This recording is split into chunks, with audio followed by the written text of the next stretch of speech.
अस्सलाम वालेकुम everyone and welcome back to my channel. This is your host miss Sana Ali और आज की मेरी वीडियो रिसर्च के हवाले से है and it is going to be very helpful for research people and research students. क्योंकि आज की इस वीडियो में मैं रिसर्च में इस्तेमाल होने वाला एक बहुत इंपॉर्टेंट स्टेप डिस्कस करने वाली हूँ विच इज़ लिटरेचर रिव्यू।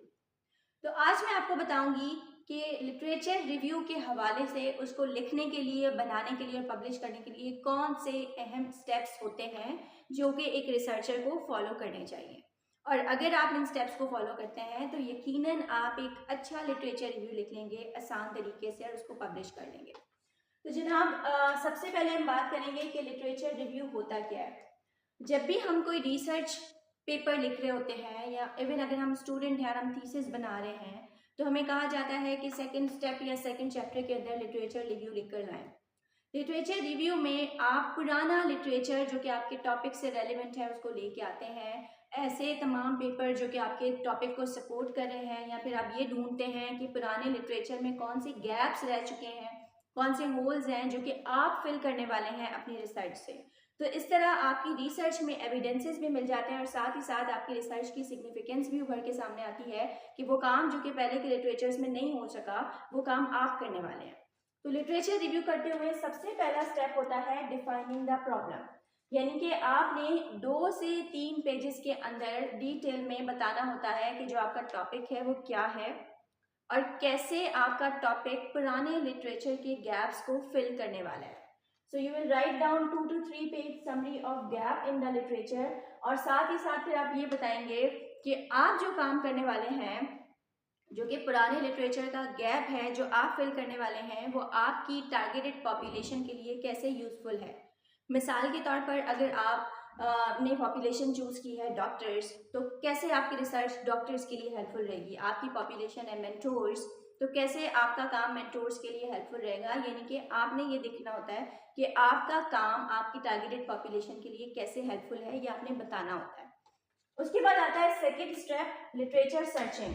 इसमें आपने डिटेल में डिस्क्रिप्शन लिखनी होती है और आपने बताना होता है कि जो आर्टिकल्स आपने सर्च किए हैं आपने कैसे सर्च किए, आपने कहाँ से डाटा निकाला और अब आप उस डाटा को कैसे एनालाइज करने वाले हैं। यानी ये सारी चीज़ें आपने लिखनी है अपने पास कि जो भी आर्टिकल्स आपने ढूंढे उसमें से कौन कौन सा डाटा आपने निकाला, कैसे आपने डाटा उसमें से एक्सट्रैक्ट किया अपने टॉपिक के हवाले से और वो डाटा को आप फिर कैसे एनालाइज करने वाले हैं। उसके बाद नेक्स्ट स्टेप आता है समराइजिंग। इसमें आपने हर आर्टिकल जो कि ढूंढा हुआ है, हर आर्टिकल के स्ट्रेंथ्स एंड वीकनेसेस के ऊपर बात करनी है। यानी जो आर्टिकल आपने अपने टॉपिक से रेलिवेंट ढूंढे हैं उनमें क्या स्ट्रेंथ्स हैं, क्या वीकनेसेस हैं, क्या लिमिटेशंस हैं, उनको डिटेल में डिस्कस करना है।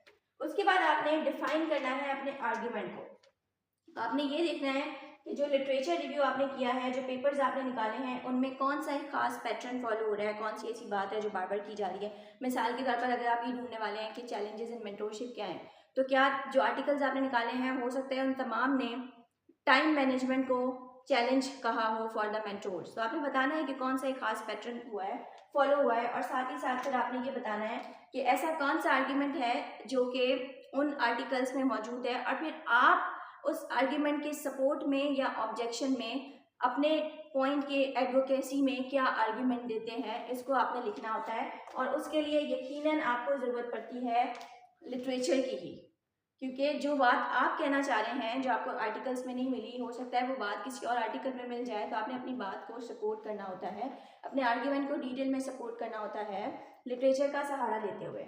उसके बाद जनाब ड्राफ्टिंग आती है। अब आपने ये देखना है कि जो काम मैंने निकाला है, जो लिटरेचर मैंने निकाला है और ये सारी डिटेल्स जो निकाली हैं उसको प्रेजेंटेबल कैसे बनाना है, राइट, क्या क्या चीज़ें ऐड करनी है, कैसे आपने अपने लिटरेचर को प्रेजेंटेबल बनाना है। और आखिर में आता है कम्युनिकेशन ऑफ द फाइंडिंग्स। आप अपनी फाइंडिंग्स को कैसे कम्युनिकेट करेंगे, आप टेबल्स बनाएंगे, विजुअल्स बनाएंगे, बार चार्ट्स बनाएंगे, कैसे आपने अपनी फाइंडिंग्स को कम्युनिकेट करना है लोगों तक। और अगर आप पब्लिश करने वाले हैं अपने लिटरेचर को मिसाल के तौर पे, तो आपने कहाँ पब्लिश करना है, फिर ये चीज़ें डिसाइड करनी होती हैं।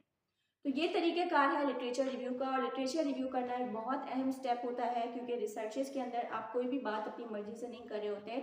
अगर आप पुराने लिटरेचर से सपोर्ट करते हैं तो उसके लिए भी आपको लिटरेचर की ज़रूरत है। अगर आप पुराने लिटरेचर में गैप्स निकालते हैं या प्रॉब्लम्स एसोसिएट करते हैं तो वहाँ पर भी आपको यकीनन लिटरेचर की ज़रूरत पड़ती है अपने पॉइंट्स को सपोर्ट करने के लिए।